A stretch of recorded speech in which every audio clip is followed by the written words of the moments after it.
करते हुए योग आसन प्राणायाम आदि करते हैं तब इसका पूरा लाभ होता है। तो मैं आपको आपकी जिंदगी के लिए छोटे छोटे कुछ 4 नियम बताना चाहता हूं और ये 4 नियम का पालन आप सब करिए। मैं आपको विनम्रता पूर्वक लेकिन विश्वास से कहता हूं कि ये 4 नियम का जो भी पालन करेगा जिंदगी में बीमारी और रोग उसको कभी आएंगे नहीं। परम पूजनीय स्वामी रामदेव जी खुद 40-45 साल से इन 4 नियमों का पालन करते हैं। आप भी अगर ये पालन करेंगे तो बहुत अच्छा होगा। मैं भी करता हूं मेरे जीवन। मैं पिछले 15 वर्षों से योग प्राणायाम करता हूं, उसके साथ कुछ नियम मैंने बनाए हैं, वो नियम का पालन करता हूं और वही नियम आपको बताना चाहता हूं। स्वामी जी पालन करते हैं, मैं करता हूं, हमारे लाखों योग शिक्षक करते हैं और इन नियमों का पालन करने से हमको इतना लाभ हुआ है कि कभी बीमारी आती नहीं। 15 साल से मैंने हर बार मेरा बीपी चेक किया, नॉर्मल है, शुगर नॉर्मल है, ट्राइग्लिसराइड्स नॉर्मल है, कोलेस्ट्रॉल नॉर्मल है। पिछले 15 साल में कभी सर्दी जुकाम भी नहीं हुआ, गला भी नहीं बैठा, कभी हॉस्पिटल नहीं देखा, कभी डॉक्टर के पास नहीं गए, क्योंकि जरूरत नहीं पड़ी। और वो जरूरत नहीं पड़ी क्योंकि हम निरोगी हैं, स्वस्थ हैं। ये निरोगी और स्वस्थ होने के लिए आयुर्वेद की एक छोटी सी जानकारी आपसे मैं शेयर करना चाहता हूं। आयुर्वेद में ये कहा गया है कि किसी भी व्यक्ति को निरोगी होना है, रोग मुक्त होना है, तो अपने जीवन में 3 बातों का ध्यान रखे। अपना वात, पित्त और कफ तीनों का संतुलन रखे। वो 3 तरह के दोष हैं हमारे शरीर में, वात, पित्त, कफ। आपने सुना होगा ये त्रिदोष आधारित शरीर है। जब वात बहुत बिगड़ जाता है तो 80 से ज्यादा रोग आते हैं। जब पित्त बहुत बिगड़ जाता है तो लगभग 46 से 50 रोग आते हैं और जब कफ बिगड़ जाता है तो 28 रोग आते हैं और वात, पित्त, कफ तीनों बिगड़ जाएं तो 148 रोग आते हैं। सर्दी, खांसी, जुकाम से लेकर और कैंसर तक जो आखिरी रोग माना जाता है, ये सब वात, पित्त, कफ के बिगड़ने का खेल है। तो इस देश के आयुर्वेद चिकित्सा के सबसे महान लोगों में से कुछ नाम आप जानते हैं, जैसे चरक ऋषि, जैसे सुश्रुत ऋषि। ऐसे एक ऋषि हुए बाघभट्ट। बाघभट्ट ऋषि ने एक पुस्तक लिखी है, उसका नाम है अष्टांग हृदयम, और एक पुस्तक लिखी है उसका नाम है अष्टांग संग्रहम। इन दोनों पुस्तकों में उन्होंने 7000 नियम बताए हैं। उनमें से 4 बताता हूं, अच्छे लगे तो आज से ही पालन करो और दूसरों को भी बताओ ताकि कोई भी इन नियमों का पालन करे तो बीमार ही ना पड़े। ये चारों नियम हैं वात, पित्त और कफ को संतुलित रखने के लिए। अब वात, पित्त, कफ तीनों एक साथ आपके संतुलित रहें तो उसके लिए पहला नियम है खाना खाने के तुरंत बाद पानी नहीं पीना। ये पहला नियम है।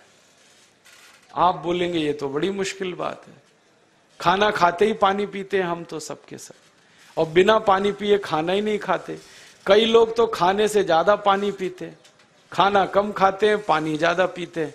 ये खाना खाने के बाद पानी कभी भी नहीं पीना, क्योंकि महर्षि बाघभट्ट कहते हैं भोजनांते विषम वारी, माने भोजन के अंत में पानी पियो तो जहर के पीने के जैसा है। इसलिए वो कहते हैं कभी भी खाने के तुरंत बाद पानी मत पियो। अब आप मुझे पूछोगे क्यों नहीं पिए, कारण बता दो। कारण मैं बताना चाहता हूं सरल भाषा में। हम जब खाना खाते हैं ना तो पेट में सारा खाना इकट्ठा होता है। पेट में एक स्थान होता है, उसको हम कहते हैं जठर। संस्कृत में, हिंदी में जठर कहते हैं, अंग्रेजी में उसको एपिगैस्ट्रियम कहते हैं, हिंदी में कुछ लोग उसको आमाशय भी कहते हैं। ये जठर छोटा सा स्थान है। आपके पेट में नाभि है ना, उसके लेफ्ट साइड में बाईं तरफ छोटा सा स्थान है। सारा खाना आपका इसी स्थान पर आता है। जो भी आप खाते हो, रोटी, चावल, दाल, सब्जी, दूध, दही, कुछ भी खाओ, सब कुछ जठर में आता है। अब जठर में जैसे ही खाना इकट्ठा होता है तो उसमें आग जलती और उस आग को कहते हैं जठर अग्नि। मिला के बोल देते हैं जठराग्नि। आप जैसे ही खाना खाते हो पेट में, जठर में अग्नि जलती है, वो अग्नि खाने को पचाती है और अग्नि खाने को ऐसे ही पचाती है जैसे रसोई घर की अग्नि खाने को पकाती है। आपके रसोई घर में आप अग्नि जलाओ, उसके ऊपर दूध रख दो, दूध में थोड़ा चावल डाल दो, अग्नि जब तक जलती रहेगी खीर तब तक बनती रहेगी। आप घर में अग्नि जलाओ, उसके ऊपर पानी रख दो, उसमें दाल डाल दो, दाल की पकने की क्रिया तब तक चलेगी जब तक अग्नि जलेगी। ऐसे ही पेट में होता है, जैसे ही आपने खाना खाया पेट में अग्नि जलती है, और जब तक अग्नि जलती है तो खाने के पचने की क्रिया चलती है। जैसे रसोई घर में खाना पकाते हैं वैसे ही पेट में भी खाना पकता है, इसी को हम पचने की क्रिया कहते हैं, अंग्रेजी में उसको डाइजेशन कह देते हैं। तो आपने खाना खाया, पेट में अग्नि जल गई, अब वो खाने को हजम करेगी, पचाएगी। अब मुझे एक प्रश्न का उत्तर दो आप, कि जैसे ही आपने खाना खाया पेट में अग्नि जल गई और वो खाने को पचा रही है, तुरंत आपने गट गट गट गट पानी पी लिया, और खूब ठंडा पानी पी लिया, बर्फ मिलाया हुआ पानी पी लिया, फ्रिज का पानी पी लिया। क्या होने वाला है? अग्नि जलेगी कि बुझेगी? अग्नि के ऊपर पानी डालो तो अग्नि और पानी की दोस्ती नहीं है, दुश्मनी है। पानी अग्नि को बुझा देता है। तो आपने खाना खाया, अग्नि जली, पीछे से गटगट पानी पी लिया, अब अग्नि शांत हो गई, अब खाना पचेगा नहीं, तो वो पेट में पड़ा पड़ा सड़ेगा, और सड़ा हुआ खाना 100 से ज्यादा विष पैदा करेगा, और वो 100 विष आपकी जिंदगी को नरक बना देंगे, और जिंदगी भर आप बीमार पड़े रहेंगे। आपको मालूम है, कई लोग कहते हैं मुझे पेट में बहुत गैस बनती है। ये गैस उन्हीं को बनती है जिनका खाना हजम नहीं होता। कोई लोग कहते हैं कि मुझे पेट में जलन होती है, ये जलन उन्हीं को होती है जिनका खाना पचता नहीं। कोई कहते हैं कि मेरे पेट में एकदम गुम हो जाता है, फूल जाता है, ये सब वो लक्षण हैं जब खाना पचता नहीं। तो खाना पचेगा नहीं तो सड़ेगा, सड़ेगा तो विष पैदा करेगा, और वो विष आपको बीमार करेंगे। इसलिए महर्षि बागभट्ट ने कहा, खाना खाते ही पानी मत पियो। समझ में आया? फिर आप बोलोगे कितनी देर तक नहीं पिए? कम से कम 1 घंटे तक। 1 घंटे बाद पानी पियो। आप बोलोगे जी 1 घंटा क्यों? ये जो अग्नि जलने की क्रिया है ये लगभग 1 घंटे तक ही चलती है पेट में, उसके बाद अग्नि अपने आप शांत हो जाती है, उसके बाद पानी पी लो। तो खाना अगर 10 बजे खाया तो 11 बजे पानी पियो, 11 बजे खाया तो 12 बजे पियो, 12 बजे खाया तो 1 बजे पियो, 1 घंटे बाद पानी पियो। अब आपके मन में यह सवाल आ सकता है कि खाना खाने के पहले पी लें क्या? हाँ पी लो, 40 मिनट पहले पेट भर के पानी पी लो। 10 बजे खाना खाना है, 9:20 पे खूब पानी पी लो, जितना पी सकते हो। 11 बजे खाना खाना है, 10:20 पे पी लो, खूब पानी पी लो, 40 मिनट पहले। आप और एक सवाल पूछ सकते हो कि अच्छा ठीक है, खाने के बाद पानी तो नहीं पिएंगे, कुछ और पी सकते हैं क्या पानी को छोड़कर? तो उसके लिए बागभट्ट जी कहते हैं कि खाने के तुरंत बाद अगर पीना है तो दही की लस्सी पियो, मट्ठा। खाने के बाद अगर तुरंत पीना है तो फलों का रस पियो, गन्ने का रस पी लो, संतरे का रस पी लो, मौसमी का रस पी लो, अनार का रस पी लो। अब आप कहोगे ये सब महंगी महंगी चीजें बता रहे हैं, गन्ने का रस, संतरे का रस, अनार का रस, पैसे तो है नहीं। तो सबसे सस्ता रस है नींबू का ही रस पी लो, शिकंजी बना के पी लो, वो तो सबसे सस्ता है। तो खाना खाने के बाद या तो दही की लस्सी पियो या रस पियो। और एक तीसरी चीज है, दूध पी सकते। तो खाने के तुरंत बाद पीना है तो दही की लस्सी या मट्ठा, खाने के तुरंत बाद पीना है तो कोई फल का रस, खाने के तुरंत बाद पीना है तो दूध। पानी 1 घंटे बाद पियो। और अगर एक बात ध्यान रखो तो अच्छा है कि सवेरे खाना खाते हैं जिसको हम ब्रेकफास्ट कहते हैं, नाश्ता, तो फलों का रस पीना अच्छा, दोपहर को खाना खाएं तो लस्सी और मट्ठा पीना अच्छा, और रात का खाना खाएं तो दूध पीना अच्छा। जो लोग इस नियम का पालन कर सकते हैं जिंदगी में कभी भी 80 रोग उनको नहीं हो सकते। वात पित्त कफ तीनों ही इस एक छोटे से नियम से संतुलित रहते हैं। तो ये पहला नियम मैंने आपसे कहा। दूसरा नियम एक और है, और वो नियम ये है कि पानी कभी भी पियो, घूट घूट भर के पियो। जैसे गरम चाय पीते हैं, गरम कॉफी पीते हैं, गरम दूध पीते हैं, एक एक घूट भर के, एक एक सिप करके, ऐसे ही पानी पीने की आदत डालो। ये मुंह में एक बार गिलास लगा लिया, गटागट उसको खाली कर दिया, ये तरीका गड़बड़ है। एक घूट पानी, दो घूट पानी एक बार में उतना ही पियो। आप बोलोगे ये क्या चक्कर है? बात ऐसी है कि एक एक घूट पानी जब हम पीते हैं तो मुंह की लार पानी के साथ मिलकर पेट में अंदर जाती है, और ये जो मुंह की लार होती है ये क्षारीय होती है, और पेट में हमेशा अम्ल बनता रहता है। तो एक घूट पानी पिया, मुंह की लार इसके साथ अंदर गई, दो घूट पिया और ज्यादा गई, बार बार लार अंदर जाएगी तो क्षार पदार्थ पेट के अम्ल के साथ मिलेगा। पेट में अम्ल बनता है, मुंह में लार क्षारीय होती है। तो ये क्षार को अम्ल में मिला दिया जाए और ये अच्छे तरीके से मिलकर पेट में जाए तो कभी भी कोई व्यक्ति के पेट को अम्लता नहीं होती, एसिडिटी नहीं होती। और पेट में अम्लता नहीं होती तो रक्त में अम्लता नहीं होती, और जिनके रक्त में अम्लता नहीं होती उनकी जिंदगी में कभी भी वात पित्त कफ के असंतुलन की स्थिति पैदा नहीं होती। इसलिए पानी घूट घूट करके पीना। मैं आपको एक छोटा सा मेरा ऑब्जर्वेशन बताता हूं, परीक्षण। आप भारत देश में या दुनिया में कहीं भी जाओ, मनुष्य को छोड़कर पशु पक्षियों को देखना शुरू करो, वो पानी कैसे पीते। किसी चिड़िया को पानी पीते हुए देखो, किसी पक्षी को पानी पीते हुए देखो, वो चोंच के एक बूंद ही के बराबर ही पानी उठाता है। एक बार में एक बूंद पानी लेगा, फिर थोड़ी देर चोंच चलाएगा, फिर पिएगा, फिर दूसरी बूंद लेगा, फिर चोंच चलाएगा, फिर पिएगा, फिर तीसरी बूंद। एक एक बूंद पक्षी पानी पीता है। कुत्ते को पानी पीते हुए देखो, चाट चाट के पानी पीता है। शेर को पानी पीते हुए देखो, चाट चाट के पानी पीता है। जितने जानवर चाट कर पानी पीते हैं, जितने पक्षी एक एक घूंट पानी पीते हैं, किसी भी पक्षी और किसी भी जानवर को डायबिटीज नहीं है, किसी को अर्थराइटिस नहीं है, कोई पक्षी ओवरवेट नहीं है, कोई पशु ओवरवेट नहीं है। वो सब स्लिम और ट्रिम है, क्योंकि वो इतने होशियार हैं कि पानी चाट के पीते हैं या घूट घूट करके पीते। अब मुझे ये हैरानी होती है कि ये पशु पक्षियों को कौन सिखाता है? वो अपने जन्म से ये ज्ञान सीख के आते, उनका कोई गुरु नहीं है, उनका कोई विद्यालय नहीं है, उनके कोई प्रशिक्षण शिविर नहीं लगते, फिर भी उनको इतनी अकल है कि पानी घूट घूट पीना।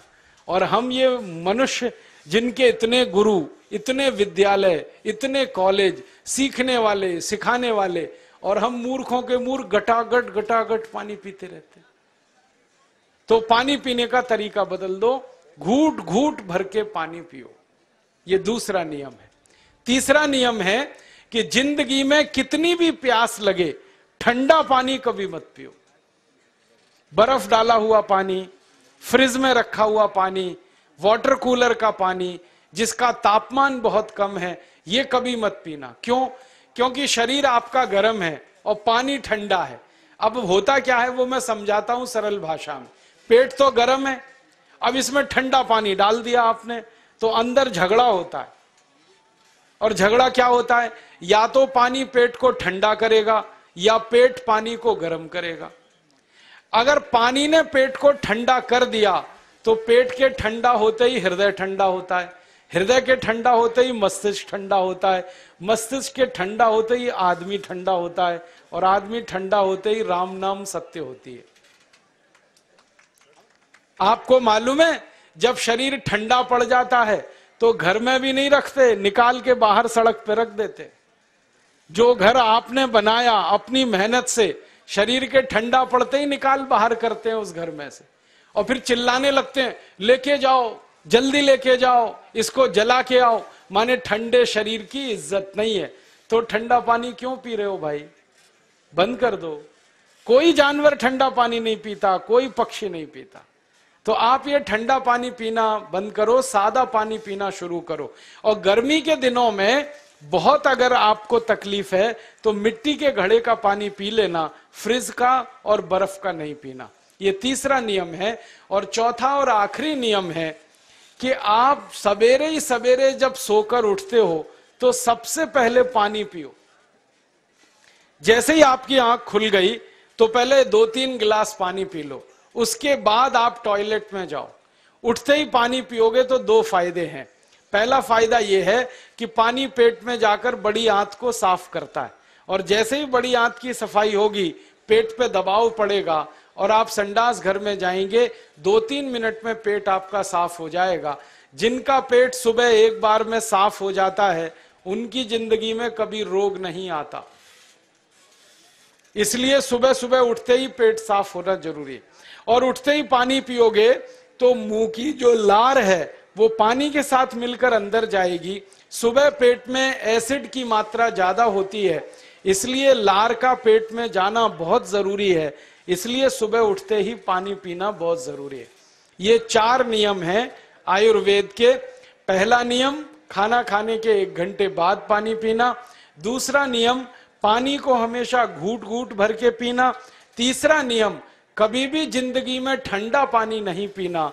और चौथा और आखिरी नियम, सवेरे उठते ही सबसे पहले पानी पीना। 4 नियमों का पालन जो भी अपने जीवन में कर सकता है वो वात पित्त कफ तीनों को संतुलित रख सकता है। और जिसका वात पित्त कफ संतुलित है उसके जीवन में बीमारी नहीं आती है। और जो बीमार नहीं पड़ते हैं वो स्वस्थ और तंदुरुस्त और सुखी रहते हैं। उनकी जिंदगी का खर्चा कम होता है और देश का भी बहुत सारा पैसा बचता है। आपको शायद मालूम है या नहीं, 1 साल में हम जब बीमार पड़ जाते हैं भारतवासी तो साल का करीब 6 लाख करोड़ रुपया हमारा खर्च हो जाता है उन बीमारियों का इलाज करने में। इसलिए इतना पैसा फालतू में हम खर्च करें हर साल 6 लाख करोड़, ये बहुत बड़ी रकम है। इससे बेहतर यह है कि हम बीमार ही नहीं पड़ें और स्वस्थ रहें, सुखी रहें। और ये 6 लाख करोड़ का जो खर्चा हम करते हैं बीमार पड़ने पर, अक्सर ये एलोपैथी की दवाएं खाने में खर्च होता है। और जो एलोपैथी की दवाएं हम खा रहे हैं जैसे paracetamol, Baralgan, butazone, oxyphen butazone, aspirin, Disprin, Novalgin, ये सब ऐसी खराब दवाएं हैं जो दुनिया के देशों में 20 साल पहले बंद हो चुकी हैं, भारत में धड़ल्ले से बिक रही हैं और हमको बीमारियों से ज्यादा गंभीर बीमारियों में फंसा रही। ज्यादातर दवाएं जो आप खाते हो वो किडनी खराब कर देती हैं, लीवर खराब कर देती हैं, आंतों में घाव कर देती हैं, विकलांगता आ जाती है, पैरालिसिस हो जाता है, ब्रेन हेमरेज हो जाता है, हार्ट अटैक आ जाता है। दुनिया में लगभग इस समय 84,000 दवाएं बिकती हैं और आपको सुनकर हैरानी होगी उनमें से मात्र 117 दवाएं हैं जो काम की हैं, बाकी सब बेकार की दवाएं हैं। उन बेकार की दवाओं को खाकर हम 6 लाख करोड़ खर्च करते हैं। ये बहुत दुख और अफसोस की बात है। और ये 6 लाख करोड़ का खर्चा समाज के वो लोग करते हैं जिनको जिंदगी में हर समय अपना आर्थिक स्थिति को देख के चलना पड़ता है, जिनकी आमदनी बहुत नहीं है, जिनके घर में आमदनी के बहुत ज्यादा साधन नहीं है, उनको ये पैसा खर्च करना पड़ता है। तो कई बार क्या होता है, किसी का घर बिक जाता है, किसी का खेत बिक जाता है, किसी के घर के गहने गिरवी रख जाते हैं, किसी को कर्ज लेना पड़ जाता है, किसी को कर्ज लेकर दोबारा कर्ज लेना पड़ जाता है। मैंने इस हिंदुस्तान में पिछले 15 साल के प्रवास में देखा कि गांव-गांव के गरीब किसान कर्ज ले लेकर ये महंगी दवाएं खाकर इलाज करते हैं, डॉक्टरों को पैसा देते हैं, दवा कंपनियों को देते हैं, और वो पैसा फिर इस देश में से दूसरे देश में चला जाता है, क्योंकि अक्सर ये दवाएं बनाने वाली कंपनियां विदेशी होती हैं।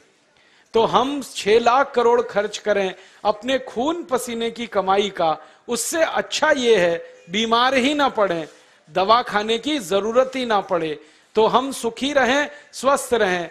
तो योग प्राणायाम करें, 4 नियमों का जीवन में पालन करें, बहुत आसान है आपके लिए। और अब एक छोटी सी एक बात और आपसे